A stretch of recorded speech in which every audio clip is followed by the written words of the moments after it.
الله الرحمن الرحيم. معاكي مطبخ فوفا. النهارده جايه اقدم لك طريقه عمل كيكه الهوهوز بطريقه سهله جدا وبسيطه، ان شاء الله هتعجبك. لو عايزه تعرفي عملنا الكيكه دي ازاي، يلا نبدا الفيديو. بسم الله. اول حاجه هعمل معاكي صوص الهوهوز بطريقه سهله جدا. انا محضره عندي الخلاط. دي المكونات: عندي كوبايه سكر، كوبايه لبن، كوبايه زيت صغيره، معلقتين كاكاو خام اسباني، و2 كيكه الهوهوز. محضره عندي الخلاط. هبتدي انزل بكوبايه اللبن. انا هقولك برضو على المكونات في صندوق الوصف بالجرامات.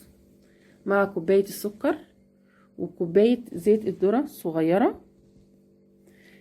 مع معلقتين الكاكاو، كاكاو اسباني، و2 من كيكه الهوهوز. دي اللي هتديني طعم الصوص بتاع الهوهوز، بيبقى طعمه حلو جدا. انا ما استخدمتش هنا شوكولاته خام خالص، هو السكر واللبن والزيت وكيكه الهوهوز. زي ما انت شايفه كده خليط الشوكولاته ما شاء الله تقيل جدا، طعمه حلو قوي. هسيبه في التلاجة وابتدي اعمل معاكي الكيكه. اول حاجه انا عندي كوبايه ونص من الدقيق ويكون منخول، كوبايه زيت ذره، كوبايه سكر، كوبايه لبن صغيره، بيكنج باودر وفانيليا، و2 معلقه كاكاو خام اسباني، و3 بيضات. محضره عندي الخلاط. هبتدي انزل بكوبايه زيت الذره مع كوبايه السكر وكوبايه اللبن، تمام، مع 3 بيضات، وعندي كيسين الفانيليا. انا حطيت كل المكونات على بعضها في الخلاط وهبتدي اخلطهم مع بعض. محضره عندي البوله. بعد ما خلطت الخليط زي ما انت شايفه كده، نزلت بيه في البوله بالشكل ده. هنزل عليهم بكوبايه من الدقيق، والدقيق لازم يكون منخول على الاقل مره، تمام، مع كيس البيكنج باودر. وهبتدي اخلطهم كده بالمضرب اليدوي بالشكل ده لحد ما الدقيق يدوب خالص. هنزل بنص كوبايه الدقيق التانية مع معلقتين الكاكاو الاسباني. الكاكاو دوت بيبقى لونه بني غامق، بيخلي الكيكه شكلها حلو قوي. هبتدي اخلطهم كويس جدا عشان ما يبقاش فيه اي تكتلات في القاع من تحت بالشكل ده كده. بصي القوام واللون. هحضر عندي بقى قالب، وهبقى مولعه الفرن على درجه حراره 180 درجه. اهو ده القالب اللي انا هسوي فيه. هبتدي انزل بخليط الكيكه. هي هتاخد في الفرن من 35 ل 40 دقيقه.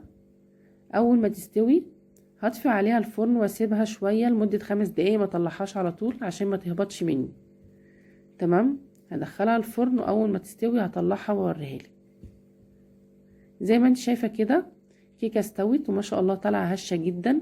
حضر عندي خلة الشيش طاووق وابتدي اعمل فيها ثقوب بالشكل ده وهي سخنه.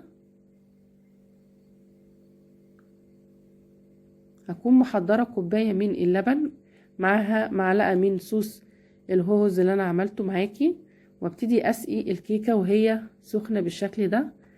انا عايزاها تتشرب كل خليط اللبن اللي انا عاملاه ده اهو.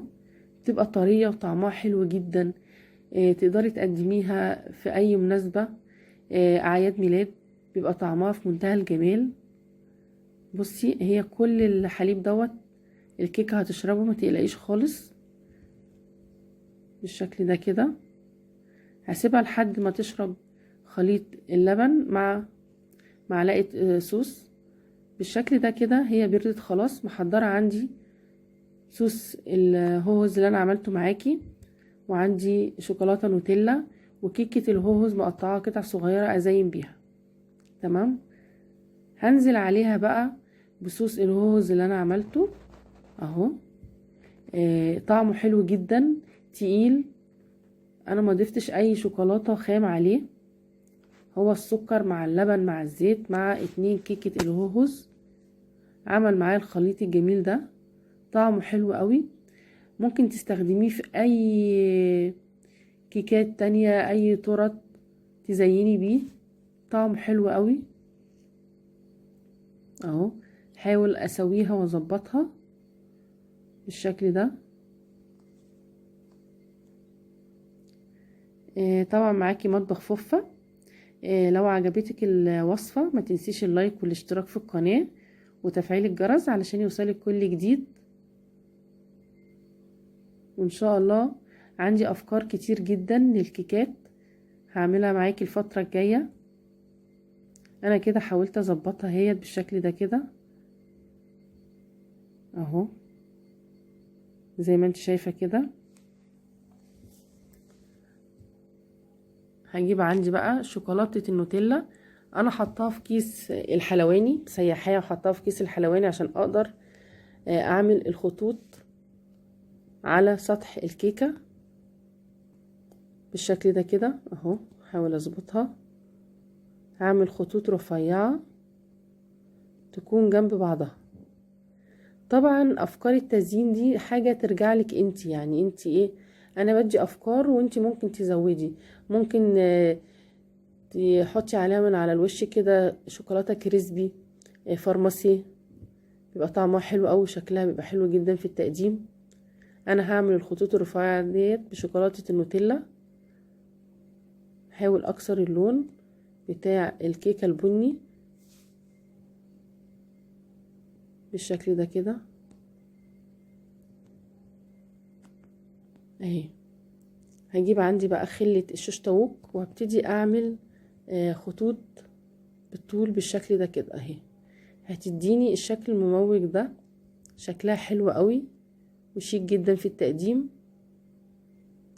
غنية بصوص الهوهوز. هجيب بقى عندي قطع الهوهوز الصغيرة بتاعت الكيكة اللي انا مقطعاها وابتدي ازينها كده، يعني بما انها هي كيكة بخليط او بصوص الهوهوز فدي بتديها شكل برضو حلو قوي. لو عجبتك الكيكة يلا قومي اعمليها، سهلة جدا وبسيطة، مكوناتها موجودة في كل بيت. ما تنسيش اللايك والاشتراك في القناة وتفعيل الجرس علشان يوصلك كل جديد من مطبخ فوفة. بصي شكلها حلو قوي وطعمها كمان احلى. هبتدي بقى اقطعها معاكي، انا سبتها هديت شوية في التلاجة زي ما انت شايفة، عايزة اوريها لك من جوه بجد تحفة، طعمها حلو قوي هتعجبك. بصي خليط الشوكولاتة بتاعها تقيل، طعمه حلو قوي قوي اهو. والكيكة نفسها طرية وهشة. بصي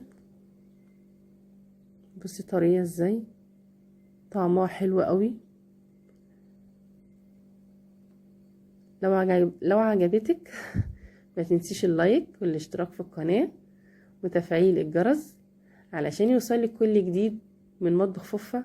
واستنيني في افكار وكيكات تانية كتير بإذن الله. السلام عليكم.